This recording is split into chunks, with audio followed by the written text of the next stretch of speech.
எல்லோருக்கும் வணக்கங்க. இந்த சித்ரா பௌர்ணமியை நம்ம எல்லாரும் வீட்டில் தவறாமல் பூஜை பண்ணுங்க.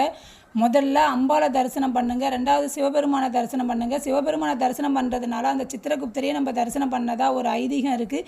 ஏன்னா சிவபெருமான் தான் உயிர் கொடுத்த ஒரு சித்திரகுப்தனுக்கு. முதல்ல நீங்கள் இந்த சித்ரா பௌர்ணமியில் கடுகு அளவு நீங்கள் தான தர்மம் பண்ணினீங்க அப்படின்னா மலை அளவு உங்களுக்கு புண்ணியம் கிடைக்குன்னு ஒரு ஐதீகம் இருக்குங்க. நம்ம முன்னோர்கள் பூஜை பண்ணும்போது பூஜை ரூமில் ஒரு ஓலைச்சுவடியில் சித்திரகுப்தர் படியடக்க அப்படின்னு எழுதி வச்சு தான் பூஜை பண்ணியிருக்காங்க. அதே மாதிரி நீங்களும் ஒரு நோட்டு பேனா எடுத்து அதில் சித்திரகுப்தர் படியடக்கன்னு எழுதி பூஜை ரூமில் வச்சுட்டு பூஜை பண்ணுங்கள். ஏன்னா சித்திரகுப்தருக்கு நோட்டு பேனா ரொம்ப பிடிக்கும்.